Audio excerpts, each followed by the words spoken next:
পৌর কমিটির আজকের এই সম্মেলনের সভাপতি, এই আহ্বায়ক কমিটির আহ্বায়ক জনাব সৈয়দ মনসাদ হোসেন, আজকে আমাদের এই অনুষ্ঠানে মধ্যমণি প্রধান অতিথি জাতীয়তাবাদী দল বিএনপির স্থায়ী কমিটির অন্যতম প্রভাবশালী সদস্য ডক্টর জেনারেল জাহিদ হোসেন,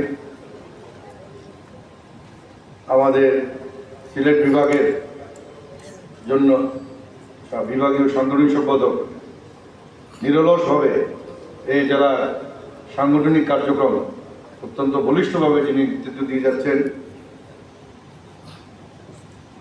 হবিগঞ্জ পৌরসভার তিনবারের সাবেক মেয়র জনাব জি.কে. ঘোষ, আমার আছেন এখানে আমাদের মৌলভীবাজারের ছেলে কিন্তু মাইগ্রেট হয়ে সিলেট চলে গেছে, আমার ছোট ভাই দীপ্তা সিদ্দিকী মাইগ্রেটেড। উপস্থিত আছেন আমাদের জেলা আহ্বায়ক জনাব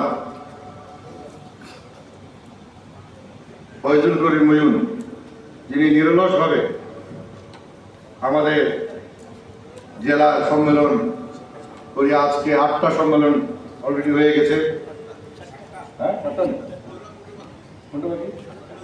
ও আচ্ছা, তো তাকে সহযোগিতায় আছেন অত্যন্ত কঠিন পরিশ্রমে আমার নিজের চোখে দেখা এই সদস্য সচিব জনাব আব্দুর রহিম রিপন,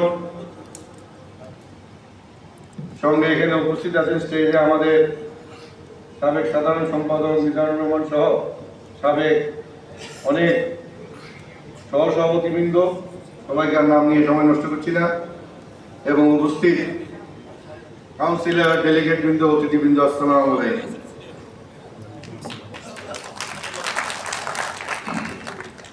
আজকে একটা সুন্দর পরিবেশে এই শিল্পকলা একাডেমিতে এয়ার কন্ডিশনের মধ্যে বসে আমরা পৌরনীয় কাউন্সিলর সম্মেলন হচ্ছে।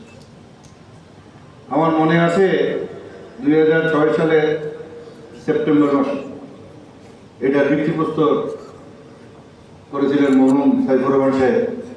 আমি সেখানে বক্তৃতায় বলেছিলাম যে শিল্পকলা একাডেমি স্থাপনের মাধ্যমে মৌলভীবাজার জেলার কায়দার সকল 16 কলা পূর্ণ হয়ে গেছে, আর কিছু চাইতে বাকি ছিল না।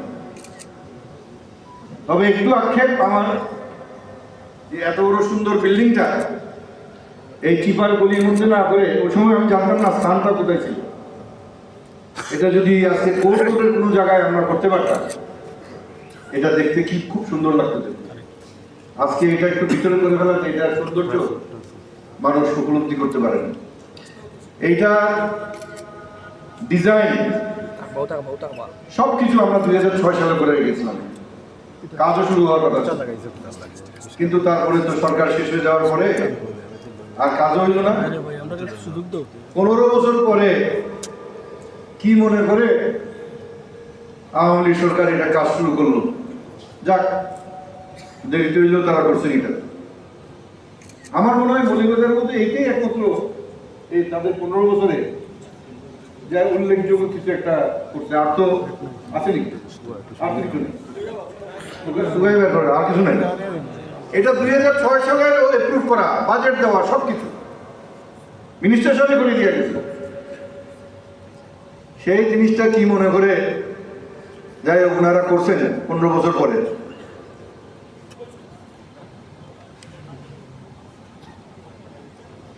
আজকে পৌরসভার কাউন্সিল আমি আর বেশি বক্তব্য দিতে চাই না।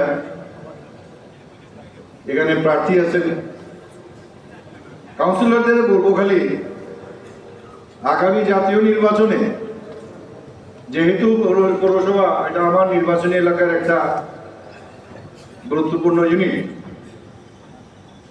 কাউন্সিলররা যারা আমার সাথে রাজনীতি করছেন